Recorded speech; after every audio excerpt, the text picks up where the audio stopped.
주의 성령이 내게 임하셨으니. 누가복음 9장 28절에서 36절입니다. 제가 가진 성경으로는 신약성경 107면에 있습니다. 말씀 봉독하겠습니다. 이 말씀을 하신 후 8일쯤 되어 예수께서 베드로와 요한과 야고보를 데리고 기도하시러 산에 올라가사 기도하실 때에 용모가 변화되고 그 옷이 휘어져 광채가 나더라. 문득 두 사람이 예수와 함께 말하니 이는 모세와 엘리야라. 영광 중에 나타나서 장차 예수께서 예루살렘에서 별세하실 것을 말할세 베드로와 및 함께 있는 자들이 깊이 졸다가 온전히 깨어나 예수의 영광과 및 함께 선 두 사람을 보더니 두 사람이 떠날 때에 베드로가 예수께 여짜오되 주여 우리가 여기 있는 것이 좋사오니 우리가 초막 셋을 짓되 하나는 주를 위하여 하나는 모세를 위하여 하나는 엘리야를 위하여 하사이다 하되 자기가 하는 말을 자기도 알지 못하더라.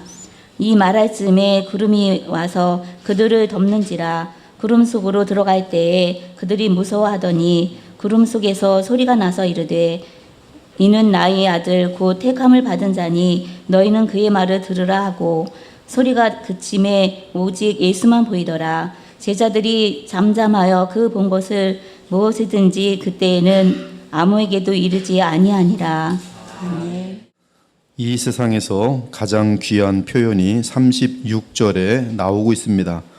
휴레세이 예이수스 모노스, 바로 오직 예수입니다. 솔루스 크리스투스, 오직 예수입니다.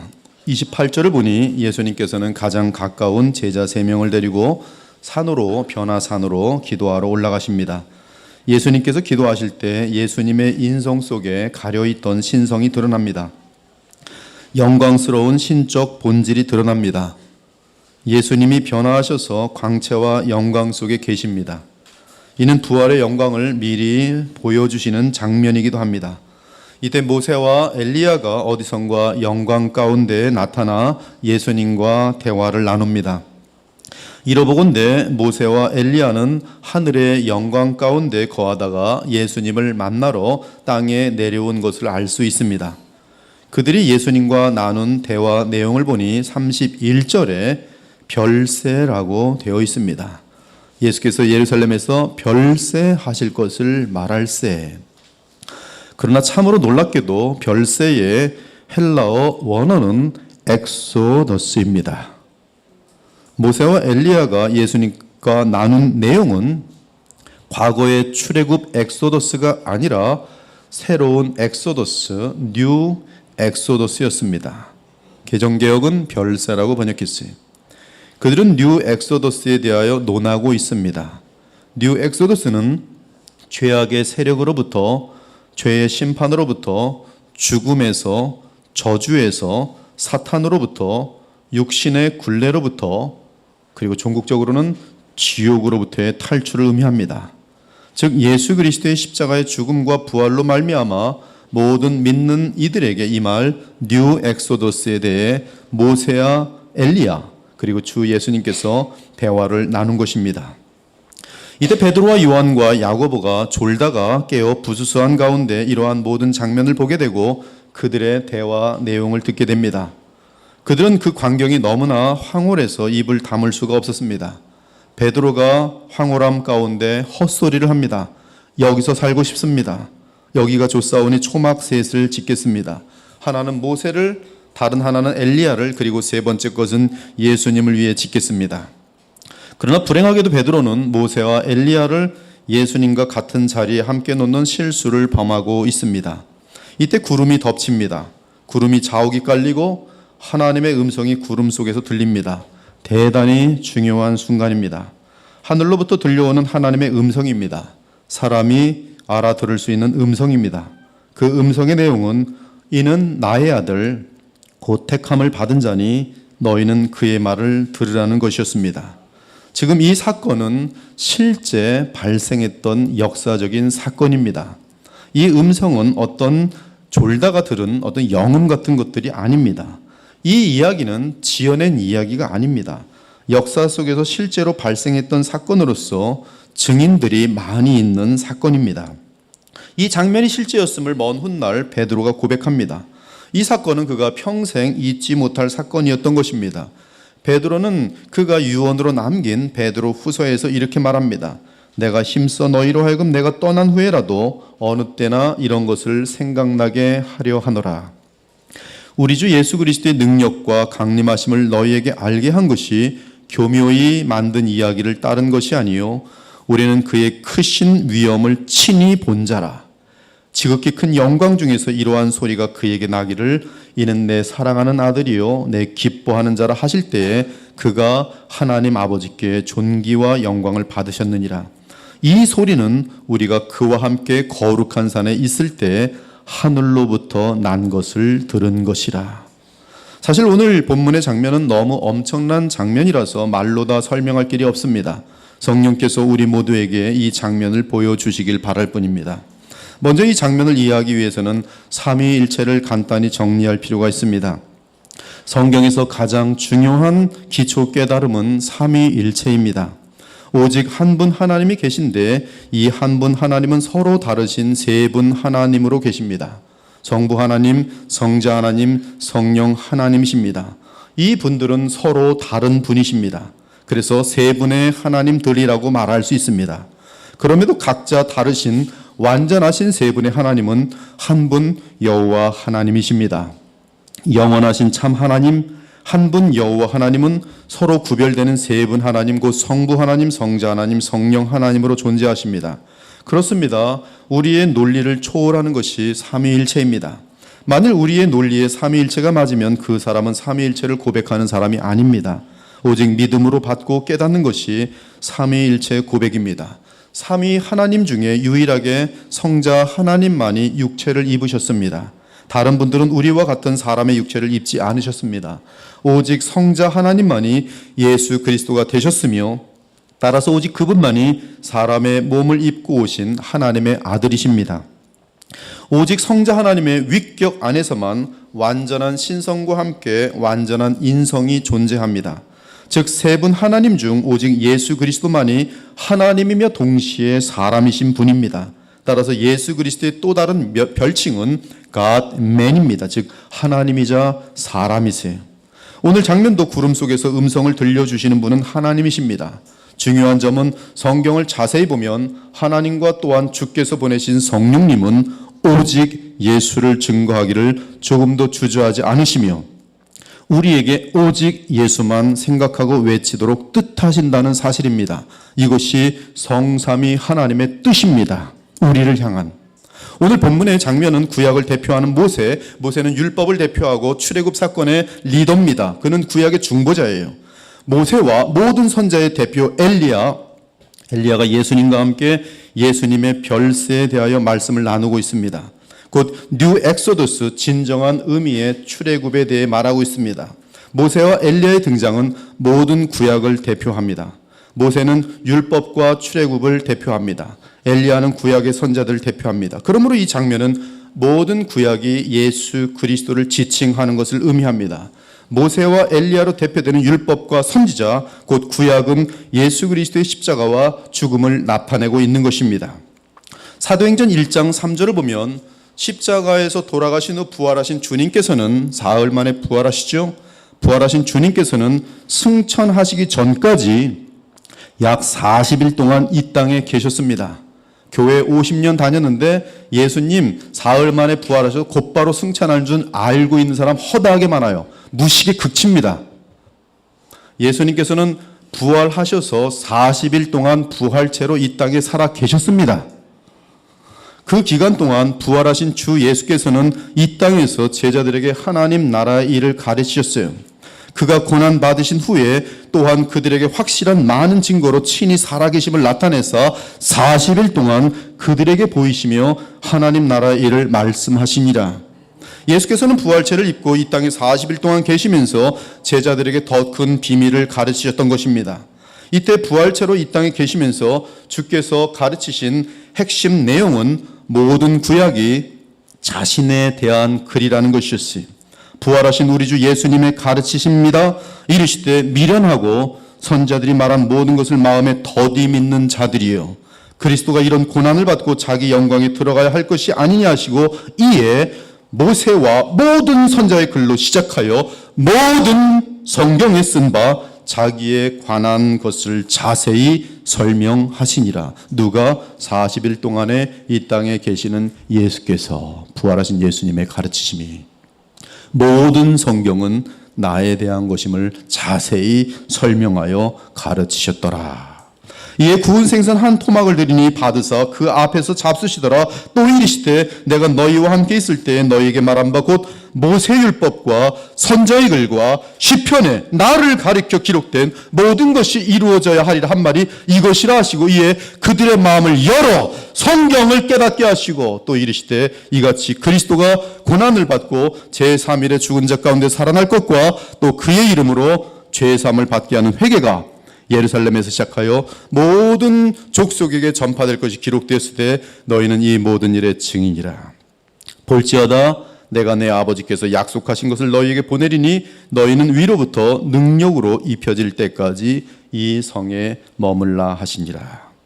그리고 40일 동안 이 땅에 계셨던 예수님께서는 하늘로 승천하셔서 만유의 주와 만왕의 왕이 되셨습니다. 그리고 하늘의 왕자에 앉으신 주께서는 승천하신 지 10일 만에 10일 후에 공식적으로 성령을 이 땅에 보내셨습니다. 이에 주께서 보내신 성령께서는 예루살렘에 임하셨어요. 사도행전 2장 사건이 곧 만유의 주가 되신 그리스도께서 성령을 보내신 사건이 오순절에 임하신 성령 강림 사건인 것이 본문을 보면 예수님의 제자들인 베드로와 야고보와 요한이 모세와 엘리야를 만나시는 예수님을 목도하고 있습니다. 예수님의 이 세 제자들은 신약의 대표입니다.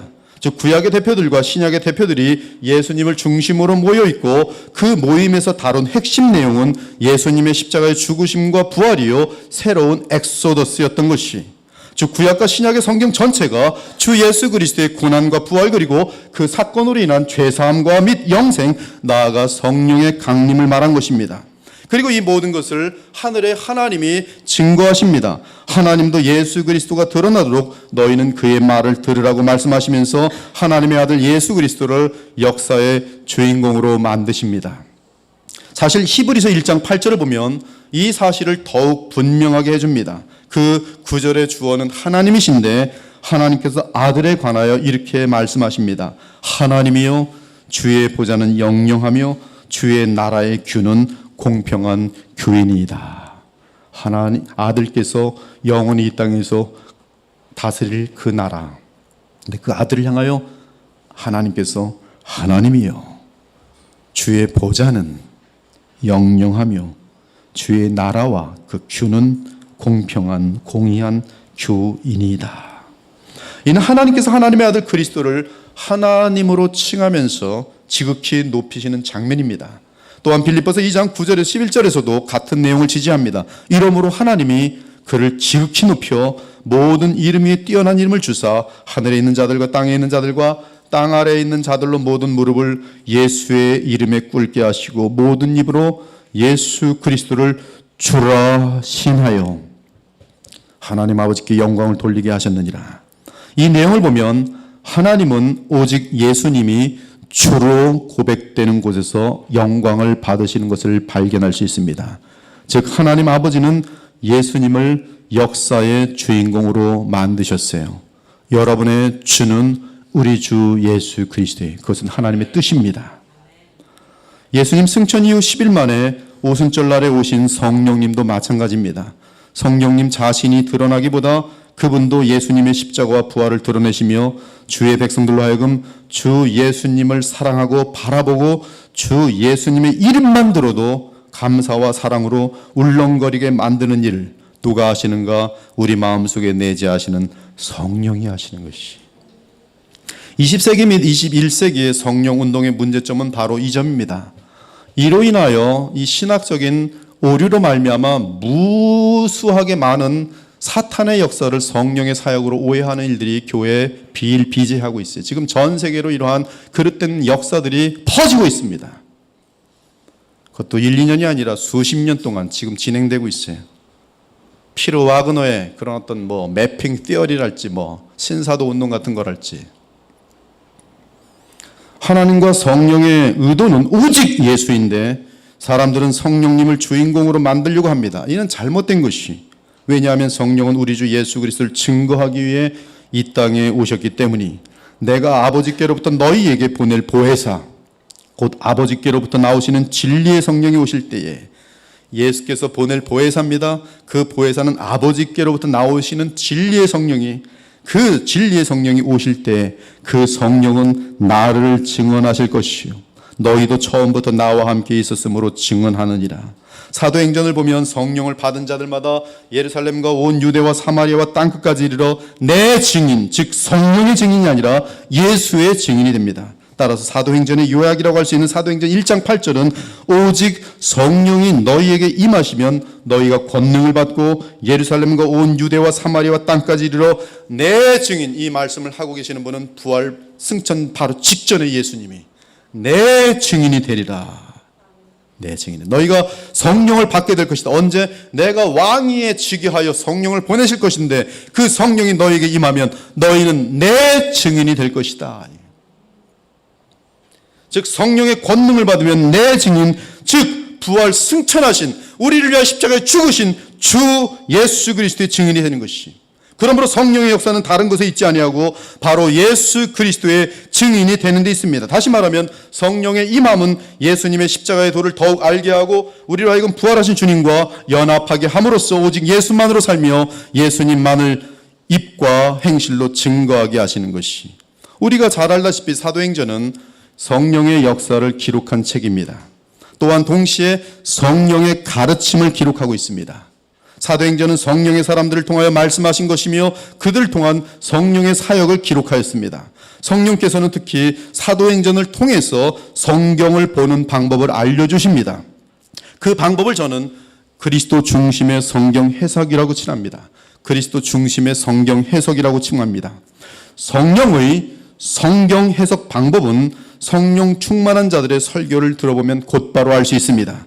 성령 충만한 베드로의 설교를 보겠습니다. 사도행전 2장에서 베드로는 성령 강림의 사건을 시작으로 해서 교회 역사 가운데 최초의 공식적인 설교를 합니다. 하나님이 말씀하시기를 말세에 내가 내 영을 모든 육체에 부어주리니, 그는 요엘서 구약으로부터 시작합니다. 너희의 자녀들은 예언할 것이며 너희의 젊은이는 환상을 보고 너희의 늙은이들은 꿈을 꾸리라. 그때 내가 내 영을 내 남종과 여종들에게 부어주리니 그들이 예언할 것이요 또 내가 위로 하늘에서는 기사를 아래로 땅에서는 징조를 베풀리니 곧 피와 불과 연기로다. 주의 크고 영화로운 날이 이르기 전에 해가 변하여 어두워지고 달이 변하여 피가 되리라. 누구든지 주의 이름을 부르는 자는 구원을 받으리라 하였느니라. 그의 설교의 목적은 누구든지 주의 이름을 부르는 자는 구원을 받는다는 사실을 알리기 위함이요 그의 설교 핵심은 사도행전 2장 36절에 요약되고 있어요.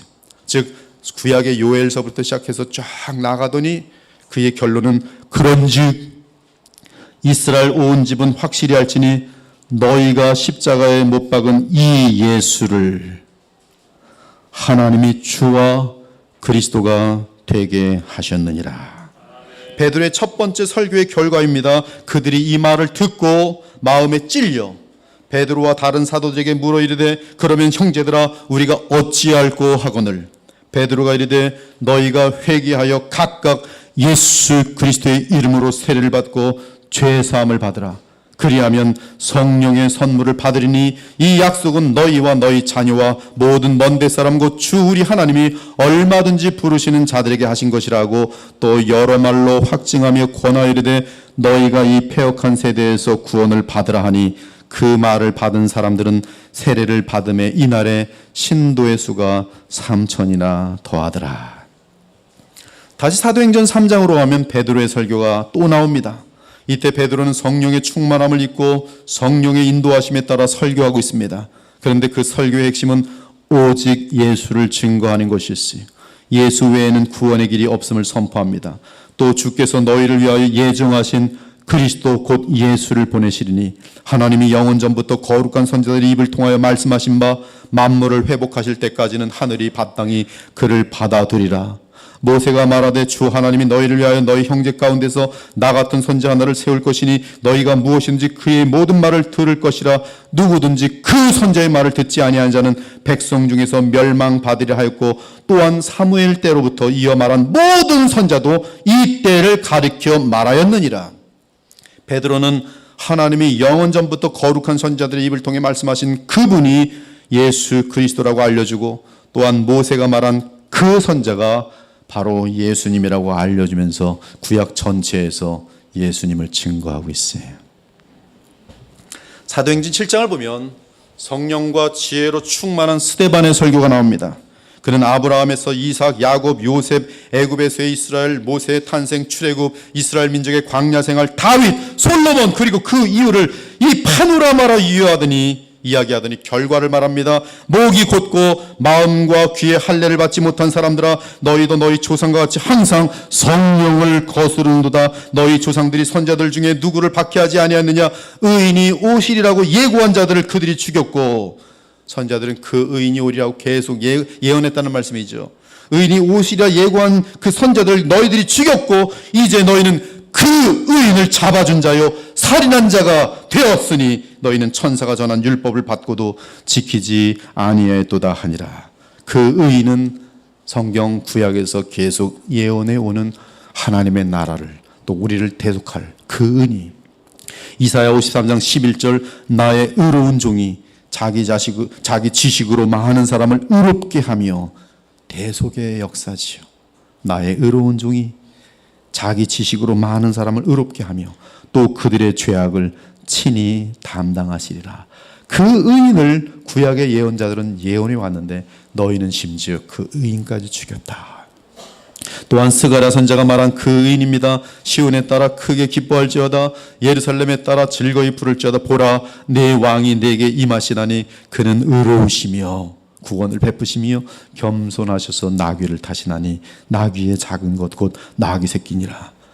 스데반은 마지막 결론을 예수 그리스도를 증거할 때에 모든 성경에서 예수님을 말하였어요. 그리고 그 결과로서 스데반은 돌에 맞아 죽게 됩니다.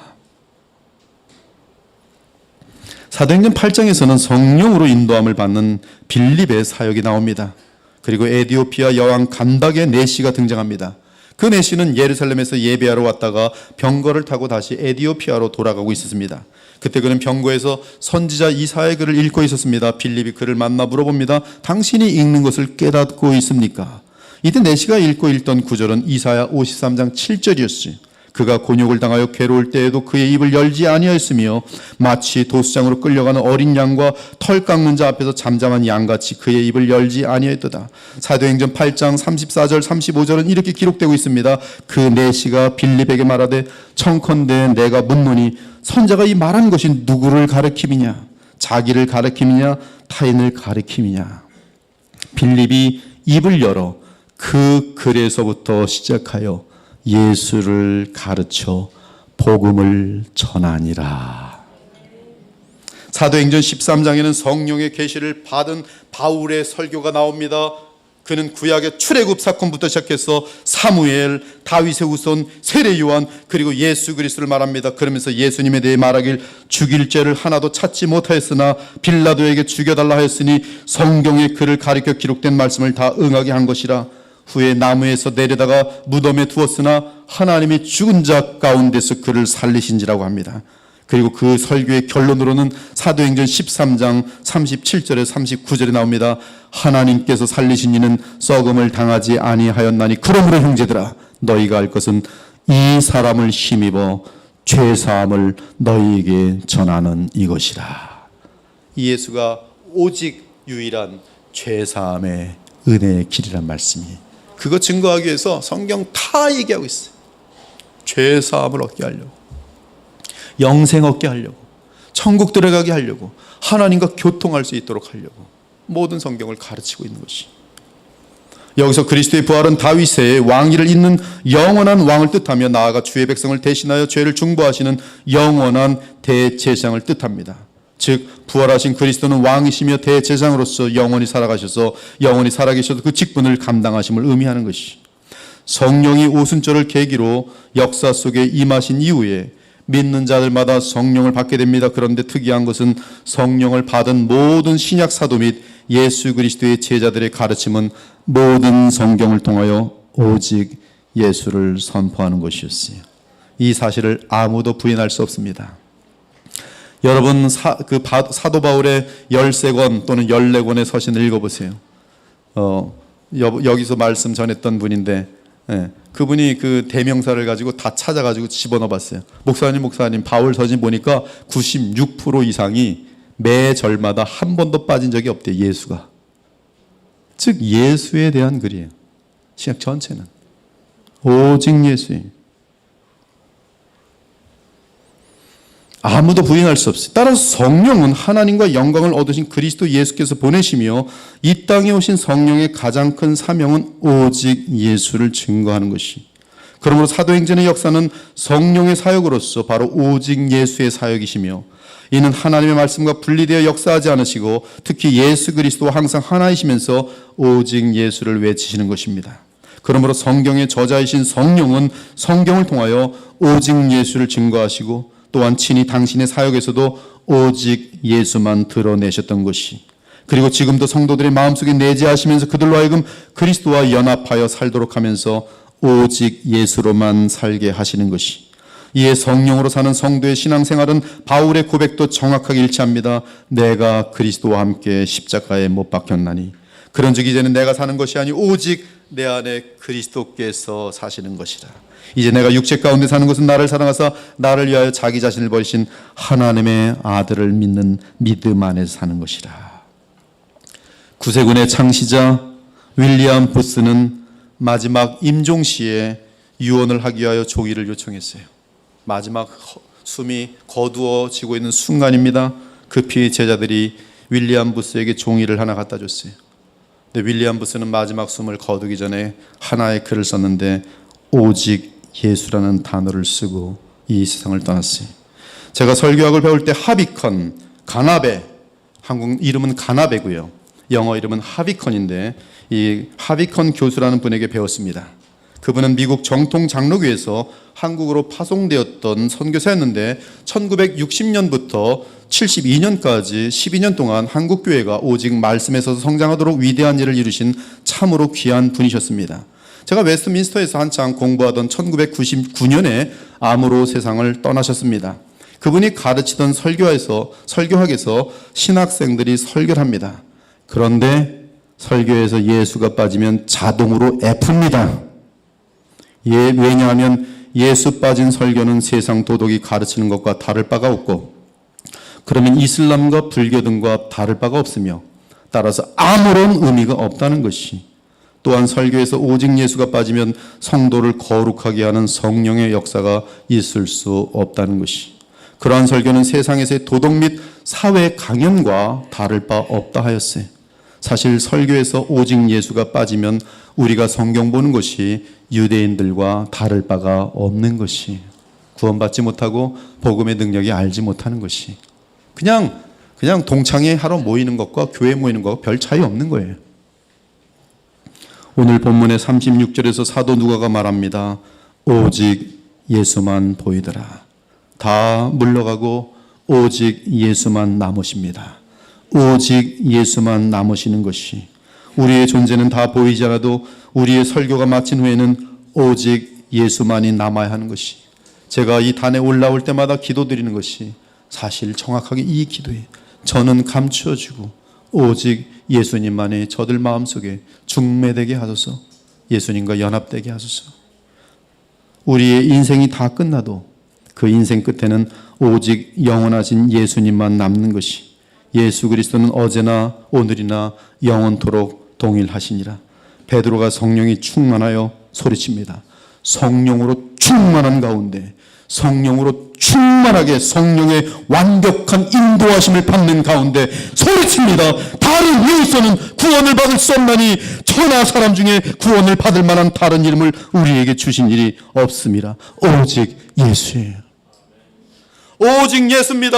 구약시대나 신약시대나 구원에 있어서는 다른 길은 없었으며 없습니다. 앞으로도 없을 것입니다. 오직 예수입니다. 사도 요한이 외칩니다. 만일 우리가 사람들의 증언을 받을진대 하나님의 증거는 더욱 크도다. 하나님의 증거는 이것이니 그의 아들에 대하여 증언하신 것이라. 하나님의 아들을 믿는 자는 자기 안에 증거가 있고 하나님을 믿지 아니하는 자는 하나님을 거짓말하는 자로 만드나니 이는 하나님께서 그 아들에 대하여 증언하신 증거를 믿지 아니하였습니다. 또 증거는 이것이니 하나님이 우리에게 영생을 주신 것과 이 생명이 그의 아들 안에 있는 그것이니라. 아들이 있는 자에게는 생명이 있고 하나님의 아들이 없는 자에게는 생명이 없느니라. 사랑하는 여러분, 성삼위일체 하나님의 뜻은 오직 예수를 통하여 하나님의 백성이 구원을 얻는 것입니다. 하나님 아버지께서도 그의 말을 들으라고 선포하였고 성령의 역사도 오직 예수입니다. 구약에 대표되는 모세와 엘리야도 오직 예수요, 신약을 대표하는 예수 그리스도의 제자들도 오직 예수입니다. 그러므로 우리는 하나님의 뜻과 신구약의 뜻을 따라 오직 예수가 되어야 하는 것이. 마지막 한 구절을 더 찾겠습니다. 그러므로 내가 너희에게 누니 사람에 대한 모든 죄와 모독은 사하심을 얻되 성령을 모독하는 것은 사하심을 얻지 못하겠고 또 누구든지 말로 인자를 거역하면 사하심을 얻되 누구든지 말로 성령을 거역하면 이 세상과 오는 세상에서도 사하심을 얻지 못하리라. 성령은 예수를 증거하십니다. 성령을 거역한다는 말은 예수를 끝까지 믿지 않는 것을 말이. 다른 죄는 다 용서함 받을 수 있어도 예수를 호흡 마치는 그날까지, 그 순간까지 믿지 않는 상태는 성령의 가장 중요한 사역을 거역하는 것으로서 이 세상과 오는 세상에서도 사하심을 받지 못하고 반드시 지옥 형벌로 들어가게 되는 것이. 이것이 성경을 통해 증언하시는 성령의 음성입니다. 사랑하는 여러분, 지금까지 설교를 듣고 어떤 분이 질문합니다. 목사님, 구원을 얻기 위해서는 오직 예수를 믿는 것이 맞습니다. 그러나 주 예수님을 믿고 거듭난 후에는 성화를 해야 하니 힘써 성경을 알아서 율법을 잘 지켜야 되는 것 아닙니까? 이 부분에서 이 땅의 교회와 성도들이 바르게 깨닫지 못하기 때문에 그들의 삶 가운데서 복음의 능력이 나타나지 않습니다. 이는 어찌 마치 어떤 아프리카 부족 사람들에게 수도관으로 무궁한 저수지와 연결시켜 주었더니 처음에 한번 이 수도를 사용하더니 다시는 수도관을 사용하지 않고 하루 종일 일주일 내내 운물을 찾아다니며 물을 떠다 먹는 것과 마찬가지 이치예요. 얼마나 많은 신자라는 사람들이 예수님을 그날 영접했습니다. 그러므로 구원 받은 것 같습니다. 받았겠지요. 구원 확신이 모르겠습니다. 그 구원파에 잘 넘어가고 그러면서 하여튼 그렇지만 구원 받아서 그 다음은 어떻게 이제 열심히 살아야죠. 노력해야죠. 성경 읽고 지키려고 애를 써야죠. 그래야 성화돼야죠. 성화라는 단어 어떻게 들어가지고 성화해야죠. 성화는커녕 하나님의 이름에 먹칠만 하는 인생을 계속 살아가고 있잖아요. 그러므로 피폐하고 비참한 신앙생활이 되는 것이 하늘로부터의 생수의 강을 마시지 못하고 있어요. 그저 물 떨어다니면서 이 사막을 파는데 물이 찾아지지 않는 것이. 이러한 신앙생활은 삶의 갈증이 심하기 때문에 또다시 과거의 율법주의 또는 신비주의, 도덕주의, 초등학문으로 돌아가 어리석음의 극치에 빠지도록 돼 있어요. 신자들은 거듭난 후에도 오직 예수를 믿을 때 그 배에서 생수의 강이 흐르게 되어 있어요. 예수께서 이 땅에 계실 때 외쳤어요. 명절 끝날 곧 큰 날에 예수께서 서서 외쳐 이르시되 누구든지 목마르건 내게로 와서 마시라. 나를 믿는 자는 믿는 상태예요. 믿는 상태. 믿는 자는 성경의 이름과 같이 그 배에서 생수의 강이 흘러나오리라 하시니 이는 그를 믿는 자들이 받을 성령을 가리켜 말씀하신 것이라. 너희는 내가 일러준 말로 이미 깨끗하여졌으니 즉 구원받았어요. 구원받은 자는 어떻게 살아야 되는가? 구원받은 너희들이여 이미 깨끗하여진 너희들이여 내 안에 거하라. 나도 너희 안에 거하리라. 가지가 포도나무에 붙어 있지 아니하면 스스로 열매를 맺을 수 없음 같이 너희도 내 안에 있지 아니하면 그러하리라. 나는 포도나무여 너희는 가지라. 그가 내 안에 내가 그 안에 거하면 사람이 열매를 많이 맺나니 나를 떠나서는 너희가 아무것도 할 수 없음이라. 이미 깨끗하여졌으니 곧 주의 보혈로 죄사함을 받아 거듭났으니 내 안에 거하라. 나를 믿으라. 그러면 열매를 많이 맺게 된다는 말씀이. 그 열매가 무엇입니까? 성령의 열매예요. 성화의 열매예요. 하나님 나라의 수많은 의의 열매들입니다. 바울 서신을 눈여겨보시기 바랍니다. 영적으로 성숙한 그리스도인이 되도록 하기 위해 예수 그리스도 안에 거하라. 예수 그리스도를 믿으라는 말이 얼마나 많은지 아십니까? 바울의 서신에는 거의 매절마다 예수 그리스도가 표현되어 있으며 쉬지 않고 그리스도와 믿음 안에서 연합할 것을 권면하고 있어요. 우리가 다 하나님의 아들을 믿는 것과 아는 일에 하나가 되어 온전한 사람을 이루어, 어떻게 온전한 사람을 이루는가? 하나님의 아들을 믿음으로 그리스도의 장성한 분량이 충만한 데까지 이르니, 이는 우리가 이제부터 어린아이가 되지 아니하여 사람의 속임수와 간사한 유혹에 빠져 온갖 교훈의 풍조에 밀려 요동하지 않게 하려 함이라. 오직 사랑 안에서 참된 것을 하여 범사에 그에게까지 자랄지라. 그는 머리니 곧 그리스도라.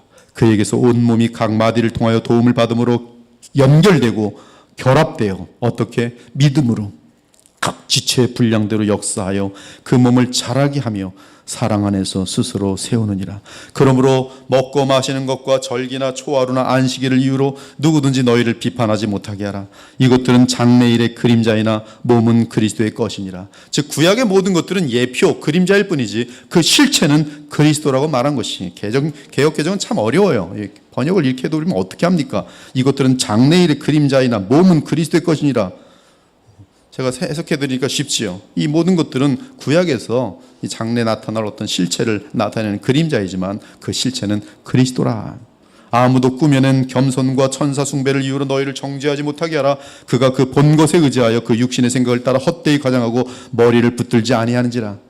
영지주의들, 체험주의들, 신비주의들 머리 붙들잖아요. 체험 의지하고 사는 것들 아무것도 될 수 없다는 거예요. 성화될 수 없다는 거예요. 예수님 닮아갈 수 없다는 것이. 머리를 붙들지 않은지라. 왜? 체험 의지하느라. 그러나 온몸이 머리로 말미암아 마디와 힘줄로 공급함을 받고 연합하여 하나님이 자라게 하심으로 자라느니라. 언제 자라는가? 믿음으로 머리와 연합될 때만이 자란다는 말씀이. 너희가 세상의 초등학문에서 그리스도와 함께 죽었거든 어찌하여 세상에 사는 것 같이 규례에 순종하느냐? 곧 붙잡지도 말고 맛보지도 말고 만지도 말라 하는 것이니 이 모든 것은 한때 쓰이고는 없어지라. 사람의 명령과 가르침을 따르냐? 크리스찬들이요, 왜 사람이 만들어낸 여러 가지 제도들 속에서 있으면서 그것을 어떤 종교 행위로서 행하면서 그것이 믿음인 줄 착각하느냐 이 말이에요. 그것은 아무 죄성을 제거하는데 아무런 효력이 없어요. 예수님을 닮도록 하는데 아무런 의미가 없어요. 이런 것들은 자의적 숭배와 겸손과 몸을 괴롭게 하는 데는 지혜 있는 모양이지만 사람들이 볼 때는 저 사람 참 거룩하게 보여. 굉장히 자신을 아주 숭배하게 하고 겸손하게 하고 이 몸을 괴롭게 하는 금욕주의 같은 것들이에요. 저 사람은 40일 금식했대. 뭐 보니까 삐쩍 말랐네. 굉장히 영적인 사람인 것 같아. 그러나 오직 죄성 따르는 것을 금하는 데에는 여기 사르스, 육체, 육신, 우리 속에 있는 죄의 세력을 따르는 것을 금하는 데에는 조금도 유익이 없느니라.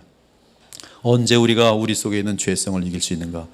오직 그리스도와 믿음으로 연합될 때만에 이길 수 있다는 말씀이에요. 히브리서 역시 올바른 성경 해석에 대해 안내하는 서신인데 그 서신의 모든 내용이 주 예수 그리스도를 믿으라, 주 예수 그리스도를 바라보라는 것이.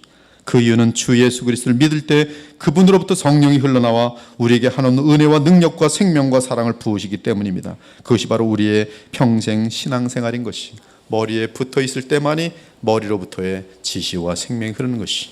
그러므로 구원을 얻을 때나 구원을 받고 살아갈 때나 언제나 변함없이 오직 예수를 믿고 의지하고 사랑하며 살아갈 때 그 삶의 승리와 감사가 차고 넘치는 것이. 그러므로 내가 복음을 부끄러워하지 아니하노니 이 복음은 모든 믿는 자에게 구원을 주시는 하나님의 능력이 됩니다. 먼저는 유대인에게요 그리고 헬라인에게로다. 복음에는 하나님의 의가 나타나서 믿음으로 믿음에 이르게 하나니 기록된 바 오직 의인은 믿음으로 말미암아 살리라 한 것 같으니라. 전부 믿음이에요. 전부 믿음. 유대인은 표적을 구하고 헬라인은 지혜를 찾으나 우리는 십자가에 못 박힌 그리스도를 전하니 유대인에게는 꺼리끼는 것이요 이방인에게는 미련한 것이로되 오직 부르심을 받은 자들에게는 유대인이나 헬라인이나 그리스도는 하나님의 능력이요 하나님의 지혜니라. 이는 너희들로 하나님의 비밀인 그리스도를 깨닫게 하려 함이니 그 안에는 그리스도 안에는 지혜와 지식의 모든 보화가 감추어져 있느니라.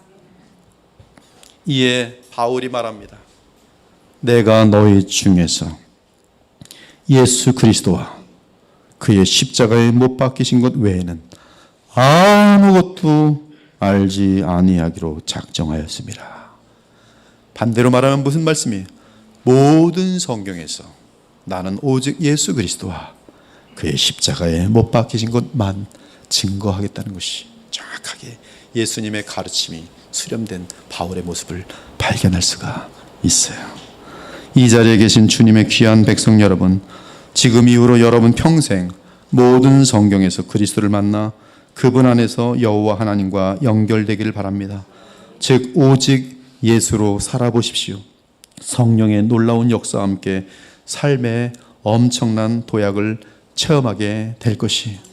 제가 대학생 할 때 정말 죄라는 것이 너무나 싫어서 한번 결심을 단단히 하고서 잠언을 읽으면서 아침도 또 점심도 저녁에도 잠언을 읽고 또 잠언을 읽고 이러지 말아야지 그래 거짓말하지 말아야지 계속. 근데 잠언을 읽으면서 일기를 그때 제가 한참 쓰고 있었는데 일기를 몇 달 동안 썼는데 죄 얘기만 하면서 몇 년 후에 다 찢어버렸어요.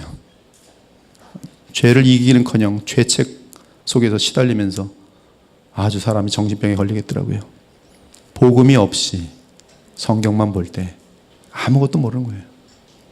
그리고 먼 훗날 복음을 알게 되고 나서 오직 예수 그리스도를 바라보고 그 안에서 성삼위 하나님의 역사를 볼 때 그때서야 하나님의 역사가 나타나는 것을 보게 되었어요. 여러분에게도 동일한 역사가 분명히 나타납니다. 분명히 나타나서 엄청난 거룩의 역사들이 있게 될 것이에요. 이 세상에서, 이 어두운 세상에서, 이 더러운 세상에서 한 송이 꽃처럼 그리고 하늘의 별들처럼 빛나는 하나님의 백성이 될 것입니다. 어떻게 할 때? 오직 예수로 살 때 그러하게 될 것이에요. 남은 삶에 여러분이 예수님 안에서 하나님과 교통하시기를 우리 주 예수 그리스도님 축원합니다. 아멘. 오늘 주신 말씀을 잘 묵상하고 오직 예수, 우리를 구원하시기 위해서 아들까지 아끼지 아니하시고 보내신 하나님의 뜻, 우리가 예수님 믿어야만 하나님과 교통할 수 있는데 딴 길로 갈 때 하나님은 아들까지 보내시고 그 마음이 얼마나 불편하시고 힘드시겠으며 안타깝겠습니까?